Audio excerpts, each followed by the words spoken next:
ಸಿದ್ದರಾಮಯ್ಯ ಸರ್ಕಾರದಿಂದ ಮತ್ತೊಂದು ವಿವಾದ. ಹಿಜಾಬ್ ನಿಷೇಧ ವಾಪಸ್ ಬೆನ್ನಲ್ಲೇ ಇದೀಗ ಮತ್ತೊಂದು ನಿರ್ಧಾರವನ್ನ ಮಾಡಲಾಗಿದೆ. ಅದು ಸಚಿವ ಸಂಪುಟ ಸಭೆ ತೆಗೆದುಕೊಂಡಂತಹ ನಿರ್ಧಾರ. ಲಾಡ್ಲೆ ಮಶಾಕ್ ದರ್ಗಾ ಗಲಾಟೆಯ ಕೇಸನ್ನ ವಾಪಸ್ ಪಡೆಯೋದಕ್ಕೆ ಸಚಿವ ಸಂಪುಟ ಸಭೆಯಲ್ಲಿ ನಿರ್ಧಾರವನ್ನ ಕೈಗೊಳ್ಳಲಾಗಿದೆ. ಕಲಬುರಗಿ ಜಿಲ್ಲೆಯ ಆಳಂದದ ಲಾಡ್ಲೆ ಮಶಾಕ್ ದರ್ಗಾದಲ್ಲಿ 8 ಕೇಸ್ಗಳನ್ನು ಕ್ಯಾಬಿನೆಟ್ನಲ್ಲಿ ವಾಪಸ್ ಪಡೆದಿದೆ ಸರ್ಕಾರ. ಈ ವಿಚಾರಕ್ಕೆ ಸಂಬಂಧಪಟ್ಟ ಹಾಗೆ ಕಾಂಗ್ರೆಸ್ ಏನೋ ಸಮರ್ಥನೆಯನ್ನ ಮಾಡಿಕೊಳ್ತಾ ಇದೆ.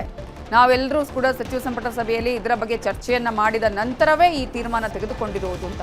ಆದರೆ ಇಲ್ಲಿ ಬಿಜೆಪಿ ತೀವ್ರ ಆಕ್ರೋಶವನ್ನ ವ್ಯಕ್ತಪಡಿಸ್ತಾ ಇದೆ. ಈ ರೀತಿಯಾಗಿ ಓಲೈಕೆ ಮಾಡುವ ಕೆಲಸವನ್ನ ಕಾಂಗ್ರೆಸ್ ಸರ್ಕಾರ ಮಾಡ್ತಾ ಇದೆ, ತುಷ್ಟೀಕರಣದ ರಾಜಕಾರಣವನ್ನ ಕಾಂಗ್ರೆಸ್ ಮಾಡ್ತಾ ಇದೆ ಅಂತ ಬಿಜೆಪಿ ಆಕ್ರೋಶವನ್ನ ವ್ಯಕ್ತಪಡಿಸಿದೆ.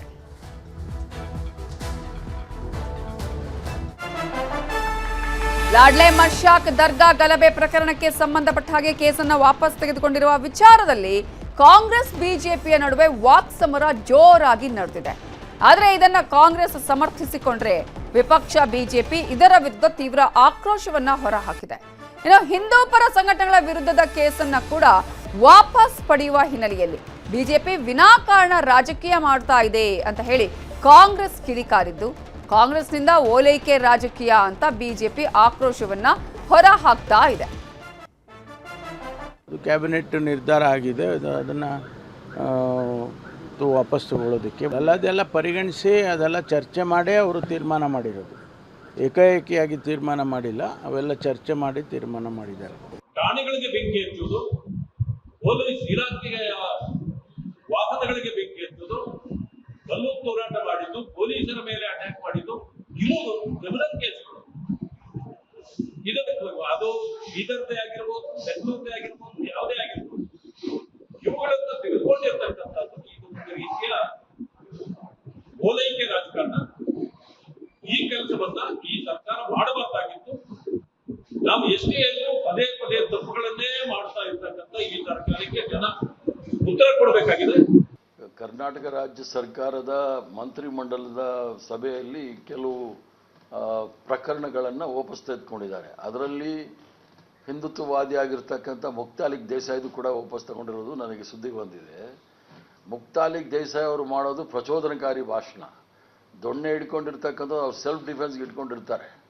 ಆದ್ದರಿಂದ ಕೇಸ್ಗಳು ಯಾರೇ ಇದ್ರೂ ಅವ್ರ ಮೇಲೆ ಕಾನೂನು ಕ್ರಮ ಆಗೇ ಆಗುತ್ತೆ. ದೊಣ್ಣೆ ತಲವಾರು ಇಟ್ಕೊಂಡ್ರೇನೂ ಆಯಿತು, ಪ್ರಚೋದನಕಾರಿ ಭಾಷಣ ಮಾಡಿದ್ರೇನೂ ಆಯಿತು. ಆದ್ದರಿಂದ ಈ ಕರ್ನಾಟಕ ರಾಜ್ಯ 3 ವರ್ಷದಲ್ಲಿ ಸರ್ವ ಜನಾಂಗದ ಶಾಂತಿಯ ತೋಟ ಅಂತೇಳಿ ನೆಲೆಸಿದೆ. ನಾವೆಲ್ಲರೂ ಸಹ ಹೆಮ್ಮೆ ಬೀಳಬೇಕಾಗಿರ್ತಕ್ಕಂಥದ್ದು. ನಿನ್ನೆ ದಿನ ಕರ್ನಾಟಕದ ಕ್ಯಾಬಿನೆಟ್ ಕಾಂಗ್ರೆಸ್ ಸರ್ಕಾರ ಅವರ 8 ಕೇಸ್ಗಳನ್ನು ವಾಪಸ್ ಪಡೆಯುವುದರ ಮೂಲಕ ಇಂತಹ ಗಲಭೆಕೋರರಿಗೆ ಕಾಂಗ್ರೆಸ್ ಸರ್ಕಾರ ಕುಮ್ಮಕ್ಕು ಕೊಡ್ತಾ ಇದೆ.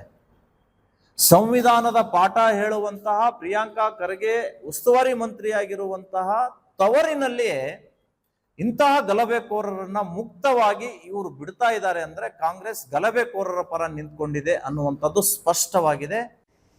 ಇನ್ನು ಬಿಜೆಪಿ ಶಾಸಕ ಸುನಿಲ್ ಕುಮಾರ್ ಸಹ ಸರ್ಕಾರದ ವಿರುದ್ಧ ಕಿಡಿಕಾರಿದ್ದಾರೆ. ಈ ಸರ್ಕಾರ ಕ್ಯಾಬಿನೆಟ್ ಮಾಡೋ ಮುಂಚೆ ನಮಾಜ್ ಮಾಡಬಹುದು, ಕೇವಲ ಅಲ್ಪಸಂಖ್ಯಾತರನ್ನ ಓಲೈಕೆ ಮಾಡೋದಕ್ಕೆ ಮುಂದಾಗಿದೆ ಅಂತ ಕಿಡಿಕಾರಿದ್ದಾರೆ.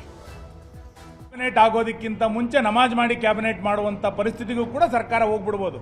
ಓಲೈಕೆಯ ತುಟ್ಟ ತುದಿಯನ್ನು ಆ ಲೆವೆಲ್ಗೂ ಕೂಡ ಸರ್ಕಾರ ತೆಗೆದುಕೊಂಡು ಹೋಗ್ಬಿಡ್ಬೋದು. ಹಾಗಾಗಿ ಯಾರ್ಯಾರು ಓಲೈಕೆಗಳನ್ನು ಈ ಹಿಂದೆ ಮಾಡಿದಾರೋ ಅಂಥವ್ರೆಲ್ಲರನ್ನೂ ಕೂಡ ಬೇರೆ ಬೇರೆ ರಾಜ್ಯಗಳಲ್ಲಿ ಜನ ತಿರಸ್ಕಾರ ಮಾಡಿದ್ದಾರೆ. ಓಲೈಕೆ ರಾಜಕಾರಣವನ್ನು ಸಿದ್ದರಾಮಯ್ಯನವರು ಇಲ್ಲೂ ಕೂಡ ಮಿತಿಮೀರಿ ಮಾಡ್ತಾ ಇದ್ದಾರೆ. 28ರ ಚುನಾವಣೆಯಲ್ಲಿ ಜನ ಇದನ್ನು ತಿರಸ್ಕಾರ ಮಾಡ್ತಾರೆ. ರಾಜ್ಯದಲ್ಲಿ ಕೇವಲ ಮುಸಲ್ಮಾನರು ಮಾತ್ರ ಅಲ್ಲ, ಉಳಿದಂಥ ಬಹುಸಂಖ್ಯಾತರು ದೊಡ್ಡ ಪ್ರಮಾಣದಲ್ಲಿದ್ದಾರೆ. ಅವರ ಭಾವನೆಗಳಿಗೂ ಕೂಡ ಬೆಲೆಯನ್ನು ಕೊಡಬೇಕು ಅಂತೇಳಿ ಸರ್ಕಾರ ಅಂದ್ಕೊಳ್ಬೇಕು. ಅಲ್ಲ, ಒಂದು ಕಡೆ ದಾವಣಗೆರೆಯ ಉಪಚುನಾವಣೆಯ ನಂತರ ಎಲ್ಲೋ ಒಂದು ಕಡೆ ಮುಸಲ್ಮಾನ್ ವೋಟ್ ಬ್ಯಾಂಕ್ ದೂರ ಆಗ್ತಾ ಇದೆ ಅಂತೇಳಿ ಸರ್ಕಾರಕ್ಕೆ ಅನ್ನಿಸ್ತಾ ಇದೆ. ಆ ಕಾರಣಕ್ಕೆ ಈ ಎಲ್ಲ ಪ್ರಕ್ರಿಯೆಗಳನ್ನು ಇವತ್ತು ಸರ್ಕಾರ ಮಾಡ್ತಾ ಇದ್ದಾರೆ. SIR ಬಗ್ಗೆಯೂ ಕೂಡ ಸರ್ಕಾರ ಯಾಕೆ ಇವತ್ತು ತಕರಾರು ತೆಗಿತಾ ಇದೆ ಅಂತ ಕೇಳಿದರೆ, ಭಾರತೀಯರು ಕಾಂಗ್ರೆಸ್ಸಿನಿಂದ ದೂರ ಆಗ್ಬಿಟ್ಟಿದ್ದಾರೆ ಅಂತ ಅನ್ಸಕ್ಕೆ ಶುರು ಆಗಿದೆ.